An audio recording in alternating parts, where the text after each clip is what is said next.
अपने आप जितेंद्रिय हो जाएंगे। शरीर एक रथ है, बुद्धि इस रथ को चलाने वाला सारथी है, बैठने वाला जीवात्मा है, मन लगाम है, इंद्रियां घोड़े हैं, विचरने की जगह विषय भोग है। ये घोड़े विषय भोग का चारा चरने के लिए जाएंगे। अगर मन रूपी लगाम को बुद्धि रूपी सारथी ने ठीक से खींचा नहीं तो ये खंडक में गिरा देंगे। और गिरे हुए बहुत फंसे हैं, और जीव इतना भोला बन चुका है कि गड्ढे में गिरा है फिर भी वो आनंदित है। वो उसी को सुख समझ रहा है, दुख को ही सुख समझकर। यही तो भगवान की विचित्र माया है।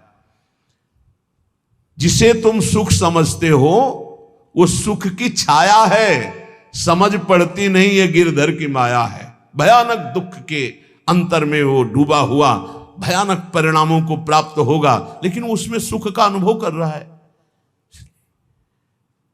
त्यक्त संगो जित क्रोधो लघ्वाहारो, तो अपने आप जितेंद्रिया हो जाएंगे। देख लेना, घृणा हो जाएगी यार, घृणा। कौन सा ऐसा सुख है जो घृणा के योग्य ना हो? लौकिक बढ़िया से बढ़िया पदार्थ खाओ, तत्काल हम उसे वापस उलटते हैं, देखने लायक नहीं रह जाएगा। चिकनी चमड़ी केवल देखकर फंस रहे हैं, कुछ नहीं, पूरा जीवन बर्बाद हो जाता है। धर्म के लिए तो सेवन करने के लिए ठीक है, बकाया भगवत प्राप्ति के लिए जितेंद्रिय चलो, ठीक से चलो। पिधाय बुद्ध्या द्वाराणि मनो ध्याने निवेशयेत्, शून्ये स्वेवावकाके गुहासु च वनेषु च, नित्य युक्ता सदा योगी ध्यानम सम्यक उपक्रमेत। श्री दत्तात्रेय जी महाराज कह रहे हैं, बुद्धि को परमात्म चिंतन से इतनी बलवान बनाओ कि अपनी इंद्रियों के द्वारों से घसीट कर उसे भगवान में स्थित।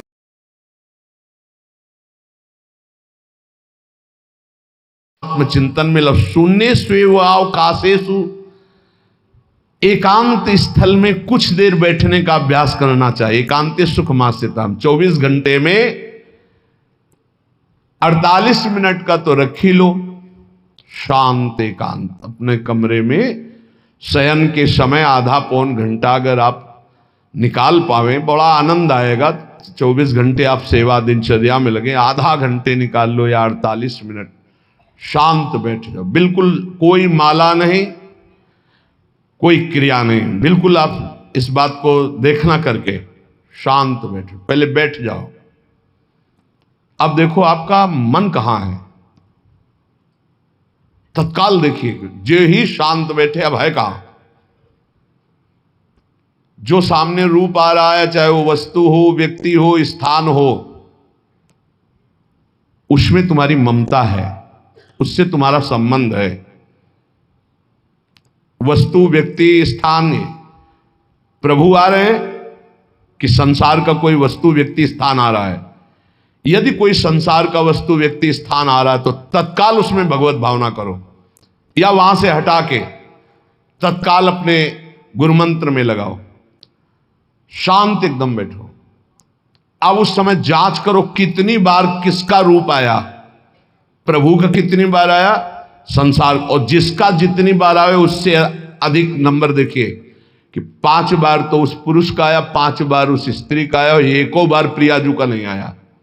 इसका मतलब अभी प्रियाजू में हमारा मन नहीं लगा, अभी यहां स्त्री पुरुष में, वस्तु में, व्यक्ति में, स्थान में लगा। जांच करो और हृदय में पश्चाताप करो, धिक्कार है, इतना समय हो गया एक बार भी प्रियालाल का रूप नहीं आया। यही सांसारिक रूप आ रहे हैं, ये सांसारिक वस्तुएं आ रही, धिक्कार है हमारे मन को, धिक्कार है हमारे जीवन को।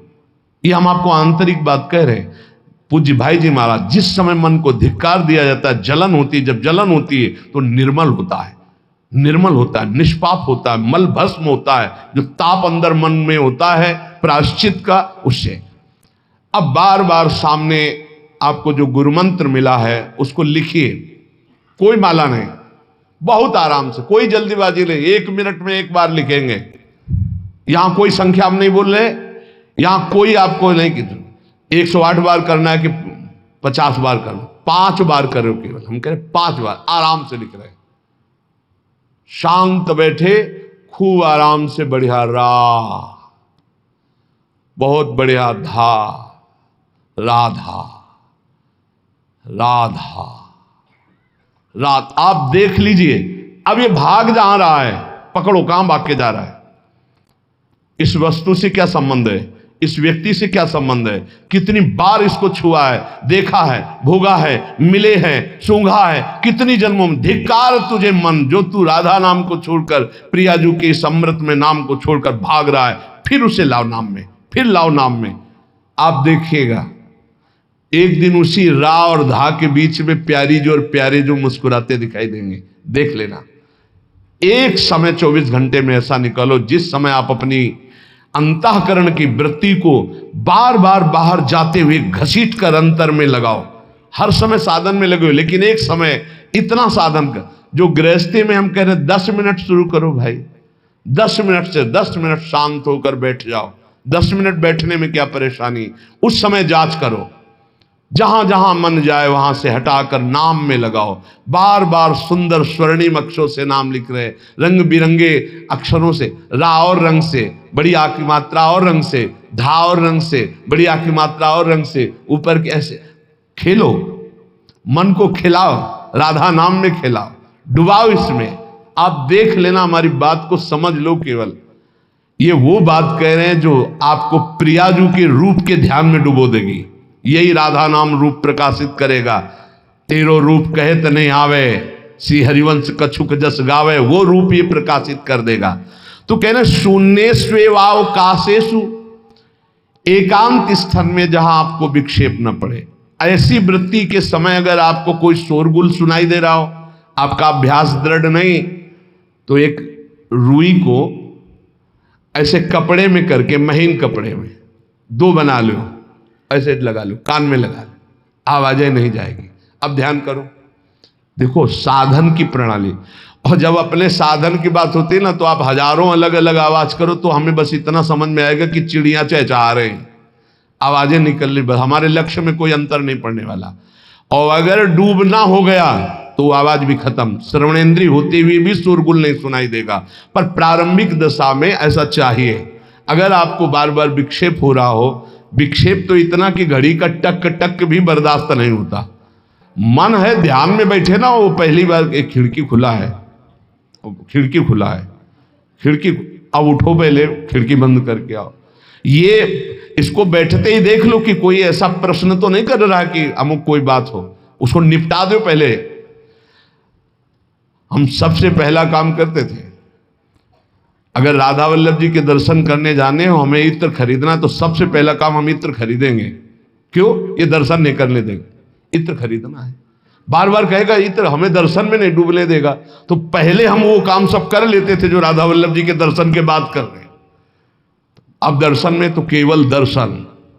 ऐसे ही जब हम ये जो 20 मिनट 30 मिनट 40 मिनट समय की बात करें, इसमें जब आपको समय देना हो तो कृपया मन के लिए कोई काम मत छोड़ना, वो बिल्कुल फुर्सत वाला। इसलिए हम कह रहे हैं सोने जाने के समय कि अब हम शयन करने जा रहे हैं, उस समय आप समय दीजिए।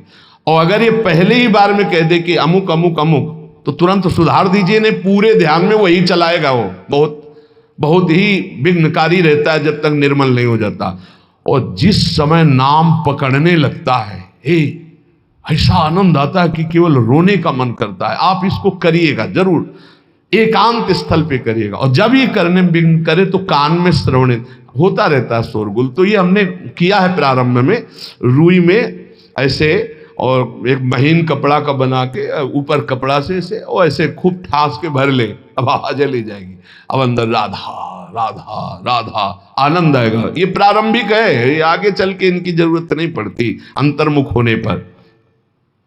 तो एकांत स्थल में जब इस तरह से साधना की जाती है तो उपासक का चित्त भगवदाकार होने लगता है। कह रहे हैं वही सच्चा सन्यासी है। वाग्दंड कर्मदंडश्च मनोदंडश्च ते त्रयः यस्यैते नियता दंडा सत्यदंडी महायति। श्री दत्तात्रेय जी महाराज कह रहे हैं वाग्दंड, जिसने वाणी को वाग्दंड मौन में स्थित कर दिया। वाग्दंड यही प्रपंच की वार्ता नहीं बोलनी, भगवद वार्ता केवल बोलनी। वाणी को दंडित करो, ये बहुत चटर चटर प्रपंच की बातें करती, नाम जपने में इसको थकान लगती है, प्रपंच की बातें करने में नहीं। इसलिए इसको मौन के द्वारा वाणी को शासन में रखो, या तो भगवत चर्चा या मौन। दूसरा कर्मदंड, जो सन्यासी होता है वो निष्कर्म अवस्था की तरफ बढ़ता है। प्रापंचिक कर्मों को करते हुए भगवान नाम स्मरण करके यदि कर्म समर्पण कर दिया जाए तो वही गति प्राप्त होती है। ये तो सर्वाणि कर्माणि मयि सन्न्यस्य मत्पराः, प्रापंचिक कर्म है, व्यापार, नौकरी आदि नाना प्रकार के। लेकिन इन कर्मों को भगवत स्मरण करते हुए किया जाए, भगवत समर्पित कर दिया तो वही गति प्राप्त होती है जो निष्कर्म अवस्था तो प्राप्त सन्यासी की होती है। 3 दंड होते हैं, वागदंड और एक होता है कर्मदंड, शरीर को निश्चेष्ट रखना, निष्क्रिय रखना, और मनोदंड, मन को निसंकल्पित रखना, कोई संकल्प न बनना। इसे संन्यास भाव को प्राप्त महापुरुष की अवधूत स्थिति तक पहुंचने का यह रास्ता है। वागदंड, कर्मदंड, मनोदंड, वाणी को मौन के द्वारा, शरीर को निश्चेष्टता के द्वारा निष्कर्म स्थिति के लिए, और मन को निसंकल्पता के द्वारा, कोई संकल्प न बनावे, ऐसा का ऐसा, ऐसा नहीं, जैसा प्रभु जब चाहे जैसा, हमारा कोई संकल्प विकल्प नहीं। वाणी से भगवत चर्चा, शरीर से भागवतिक कर्म, नहीं तो सांसारिक विरत बहुकर्मा, निरत निरंतर सज्जन धर्मा। अब एक परम धर्म की बात का वर्णन कर रहे हैं। गृहस्थ धर्म में जैसे है, या जिनके पास बहुत अर्थव्यवस्था है, उनको चाहिए कि गौ सेवा से बहुत जल्दी शरीर पवित्र होता है, हृदय भी पवित्र होता है, और गोविंद भी प्रसन्न होते हैं। यदि गावः प्रदक्षिणेर कार्या वंदनीया ही नित्यशः मंगलायतनम दिव्याः सृष्टास्त्वेता स्वयंभुवा। यदि गाय घर में पाली जाए या गौशाला खोली जाए और गौओं की सेवा की जाए, जिनके पास अर्थ है, भाव है, भगवान स्वयं श्री कृष्णचंद्र जी ने गौ सेवा स्वीकार की, गौवें चराई। गौओं की परिक्रमा करने से, जैसे आप प्रभु के बिहारी जी के मंदिर की 4 परिक्रमा करें तो जो फल आपको मिलेगा वही गाय की 4 परिक्रमा कर लें तो आपको प्राप्त हो जाएगा। गौ की प्रदक्षिणा से, गावः प्रदक्षिणी कार्यावंदनीया ही नित्यशः, जो रोज गाय को प्रणाम करता है और गाय की प्रदक्षिणा करता है तो भगवत प्रदक्षिणा का उसे फल प्राप्त होता है। जहां गौएं विराजमान होती हैं वो बड़ा पवित्र दिव्य तीर्थ स्थल माना जाता है। गौएं जहां विराजमान रहती, गौशाला में भजन करे तो कई गुना बढ़कर के प्राप्त होता है। स्वयं ब्रह्मा जी ने गौओं को दिव्य गुणों से विभूषित बनाया है। अप्यागाराणि विप्राणाम देवतायतनानि च यद गोमयेन शुद्ध्यंतिम किम ब्रूमो हृदिकम ततः। गाय के गोबर से जहां लेपा जाता है वहां जिस देवता का आवाहन करोगे वही देवता आकर विराजमान हो जाएगा। अपवित्र भूमि में भी यदि गाय के गोबर का लेप कर दिया जाए तो परम पवित्र मानी जाती है। गाय बहुत पवित्र, जहां वो बैठती है, जहां वो मूत्र त्याग करती, गोबर त्याग करती, वो स्थान तीर्थ तुल्य पवित्र माना जाता है।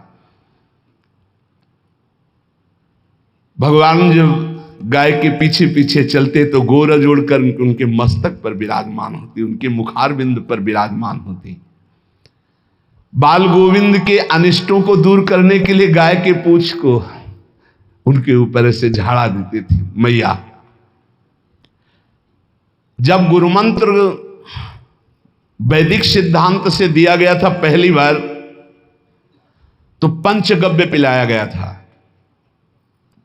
गोमूत्रम गोमयम क्षीरम दधि सर्पिस्तथैव च गवाम पंच पवित्राणि पुनंत सकलम जगत।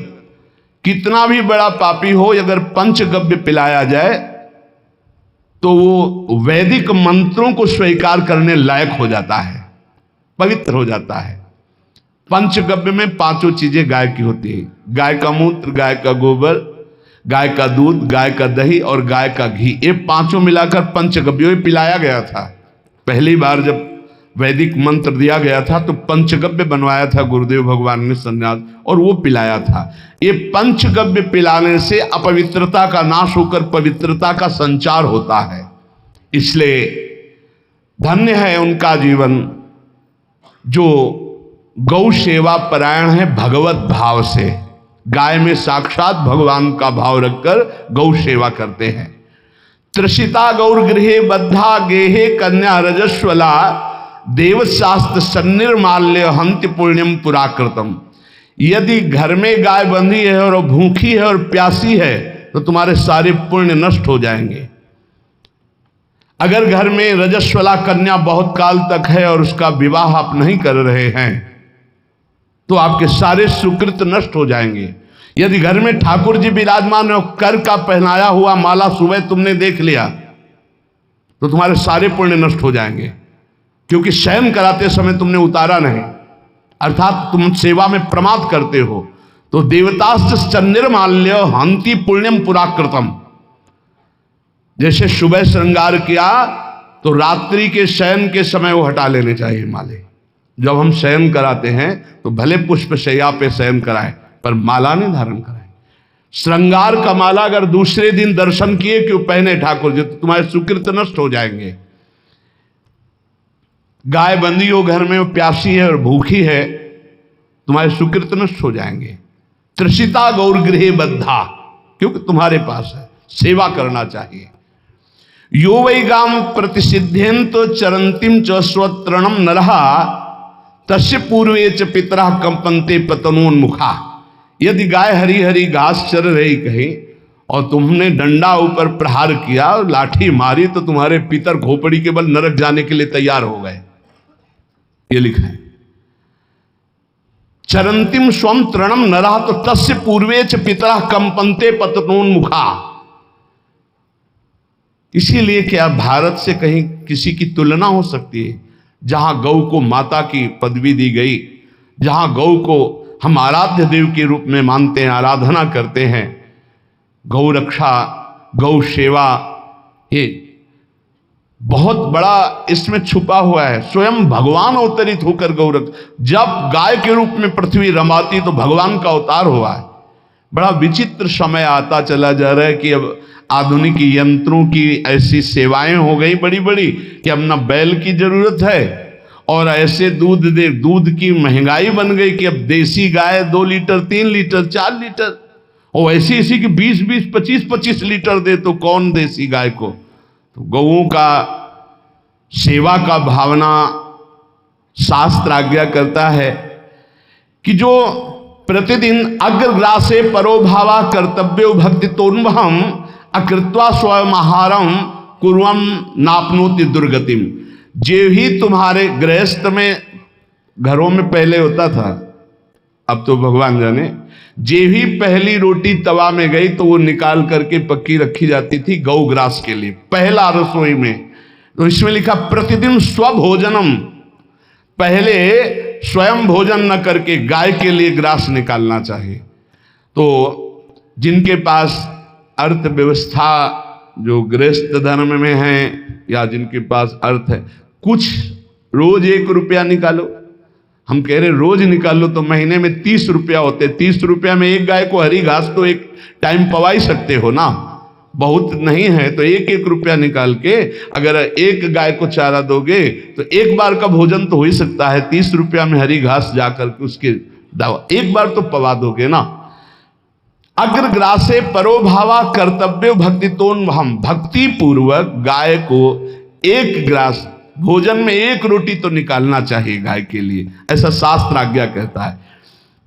जो ऐसा करता है तो अकृत्वा स्वयमाहारम कुर्वन् नाप्नोति दुर्गतिम, अपने आहार से 1 रोटी निकालकर गाय को देता है और स्वयं 3 रोटी भले पाले 1 रोटी गाय को दे दी तो बोले उसकी दुर्गति नहीं होगी, अर्थात उसके अंदर भाव बढ़ता चला जाएगा वो भगवान की भक्ति में। और तेनाग्नयो हुता सम्यक पितरश्चापि तर्पिता देवास पूजितास्ते न यो ददात गवान्हिकम, जो प्रतिदिन गौग्रास निकालता है, अर्पित करता है, तो उसको अग्निहोत्र करने का फल मिलता है, उसके पितरों को तृप्ति मिलती है और समस्त देवताओं के पूजन का फल मिल जाता है जो गौग्रास निकालता है।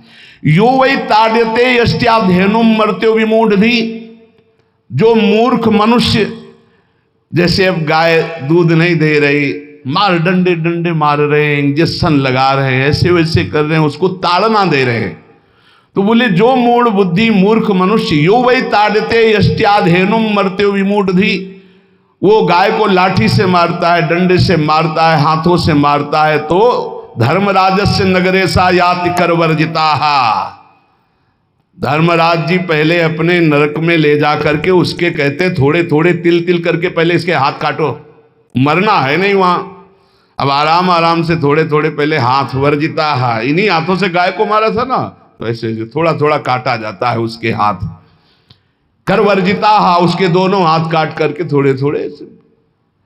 यो वै दंसान वार्यति तस्य पूर्वे कृतार्थ का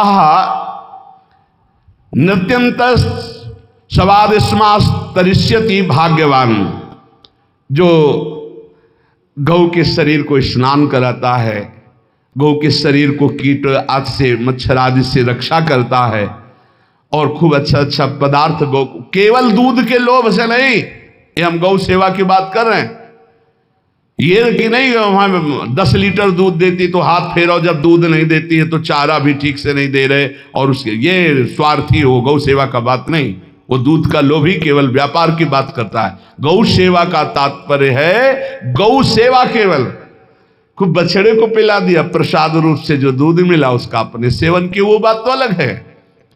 अब बछड़े को तो जरा सा केवल पिन्हाने के लिए कर दिया और खूब सारा दूध लीटर में नाप करके जा रहा है, और उस समय तक तो खवाओ पियाओगे ही खूब अच्छे से, इसके बाद जब दूध देना बंद किया तो उसका आदर सत्कार खत्म, खोल के बाहर ऐसे वो प्लास्टिक खाते घूम रही, तो ये गौ सेवा नहीं मानी जाएगी, वो स्वार्थ पूर्ति मानी जाएगी। जो सदैव गौ सेवा करता है, उसके डांस मच्छर हटाता है, स्नान कराता है, पीठ में हाथ फेरता है, उसके पूर्वज जो पितर होते हैं वो नाच पड़ते हैं, उनका मंगल होना शुरू हो जाता है कि हमारे वंश में गौ सेवक पैदा हुआ, बड़ा भाग्यवान है और वो गौ के द्वारा हमें तार देगा, ऐसा भाव। गौ सेवा हमारे सनातन धर्म में बहुत बड़ा स्थान गौ सेवा का है। पर एक बात ध्यान रखें, इन सब सेवा का फल है भगवान के चिंतन में निरंतर वृत्ति डूब जाए, हमारी एक एक वृत्ति एक एक क्षण भगवान के चिंतन में डूब जाए। अगर नहीं तो हम आपको उत्तर दे रहे हैं। कल प्रश्न हुआ था कि क्या गौ सेवा के बिना मुक्ति मिल सकती है? क्या महाराज नृग जैसा कोई गौ सेवक हुआ है दानी? भागवत में पढ़ लेना, करोड़ करोड़ गायों को, करोड़ों गौशालाएं थी, एक दो नहीं, इसलिए कह रहे हैं करोड़ों शब्द कि आप उसको कहीं ज्यादा ना समझें। पृथ्वी के कोई भूमि के कण गिन सकता है, बारिश की बूंदे गिन सकता है, लेकिन महाराज नृग की गौएं जितनी दान की गई वो गिनी नहीं जा सकती थी, ऐसा वर्णन आता है। अरबों अर्बुद गौओं की सब स्वर्ण से अभिषिक्त करके ब्राह्मणों को दान करना, इतने बड़े गौ सेवक, इतने बड़े दान करने वाले, एक चूक हो गई, ना दान लेने वाले तपस्वी ब्राह्मण की गाय किसी अन्य ब्राह्मण को दान कर दी, और वो ब्राह्मण ने जब गाय देखी बोली मेरी गाय चुरा ली, बोले महाराज नृग ने दी। महाराज नृग से कहा मेरी गाय है, तो उनका गौशाला में आ गई होगी, आपको 10,000 गौवें देते हैं, आप अपनी गाय। बोले मैं प्रतिग्रह नहीं लेता, जिसने दान लिया था उसने कहा गाय यही लेके जाऊंगा, तो उनका आप गाय छोड़ दीजिए, आपको 10,000 गाय देते। बोले नहीं लूंगा। बस अनजाने के अपराध ने गिरगिट बना दिया था, कुएं का गिरगिट। पर भगवान बड़े कृपालु हैं, गौ सेवक थे, इसलिए गोविंद द्वारिकाधीश जी ने उनका उद्धार किया। सब साधन का फल है अच्युत भावना से युक्त होकर, भगवत भावना से युक्त होकर निरंतर भजन करते हुए सेवा परायण रहो, चराचर जगत की सेवा परायण रहो। भजन करना ही सबसे बड़ा परम धर्म है। हम सब सेवाएं करें जगत की, लेकिन अंदर से राधा राधा राधा, गोविंद गोविंद गोविंद गोविंद, आनंद आ जाएगा। तन से सेवा करो, मन से भगवान के चिंतन, मामुनिस्मर युद्धते, भगवान के चिंतन में रहो। सेवा और व्यापार में अंतर होता है। गौ सेवा के बहाने से धन का जो दान लेना है और उसका अपने में प्रयोग करना, मैं पितरों सहित नरक जाना है, लिख लो। गौ सेवा के बहाने से दान लेना और उसका अपने परिवार के सुख में पैसे का प्रयोग कर देना या अपनी वासनाओं की पूर्ति में लगा देना। आया गौ सेवा के लिए और आप प्रयोग कर रहे हैं गाड़ी घोड़ा नाना प्रकार के सांसारिक भोगों में, तो लिख लो पितर सहित तुम्हारे नरक जाएंगे, क्योंकि गौ सेवा के लिए आया है। गौ सेवा का धन सिर्फ गौ सेवा में ही लगना चाहिए। आप गौ सेवक है, दूध पान कीजिए, रोटी खा लीजिए, लेकिन गौ सेवा का अर्थ आप अपने वासनाओं की पूर्ति में, अपने मनोरंजन में या अपने मन के संकल्प भावना में नहीं पूरी कर सकते। गौ सेवा के लिए ही पूरी कीजिए। गौ के वास का निर्माण, गौ के भोजन की व्यवस्था, वो दूध दे ना दे, वो कैसी भी अवस्था में हो, उसकी सेवा परायणता, उसके लिए सेवक रखना, सेवकों को भी सुख प्रदान करना, लेकिन स्वयं कभी गौ के सेवा के लिए आए हुए धन का स्वयं के लिए भोग न करना और निरंतर भजन रखना, उसे परम पद की प्राप्ति हो जाएगी। इसलिए हमारे सनातन धर्म में गौ सेवा का विशेष महत्व है और इस महत्व को सबको स्वीकार करना चाहिए। यदि आप गौ पालन स्वयं नहीं कर सकते तो 4 लोग मिलकर के, क्योंकि आज जो गायों की व्यवस्था वो बड़ी दयनीय हो रही है। दयनीय इसलिए हो रही कि दूध की अधिकता के चाह रखने वाले भैंस रखते हैं या विदेशी गाय रखते हैं। अपनी भारतीय जो देसी गाय है वो उतना अधिक नहीं देती कि 40 लीटर 30 लीटर 25 लीटर, बहुत अधिक देगी तो 5 और 8 लीटर। देसी शुद्ध गाय अपनी जो है वो 8-10 लीटर, बहुत जब व्यवस्था हो। नहीं तो अपने गांव में तो देखा है तो 2.5-3 लीटर से ज्यादा नहीं देंगे, 1.5 लीटर इधर 1.5 लीटर उधर, या बहुत हुआ तो 2 लीटर 2 लीटर, पर वो स्वर्णिम दूध होता है। जो दूध की चाह रखने वाले जन थे अब वो गायों को नहीं रखते, देसी गायों को कोई बिरला ही रखता है। अब पहले बैलों की जरूरत होती थी, गाय बछड़ा दिया तो आनंद होता था कि किसानी के काम में। अब तो ट्रैक्टर है तो बैलों की जरूरत नहीं। अधिक दूध के लिए अरे अब तो पशुओं की जरूरत नहीं, केमिकल से दूध बन रहे हैं, टैंकर के टैंकर। तो फिर हमारी जो गायें हैं उनकी बड़ी दुर्दशा हो रही। तो हमें चाहिए कि जो गृहस्थ जन हैं, धनी मानी जन हैं, या जिनके पास शरीर व्यवस्था, बौद्धिक स्तर सेवा परायण, अर्थव्यवस्था, वो थोड़ा 4 गाय की व्यवस्था करके उनकी सेवा करें, क्योंकि हमारे सनातन धर्म का स्वरूप है। जहां मां पदवी दी गई है गांव को, गौ माता कहा गया है। गौ में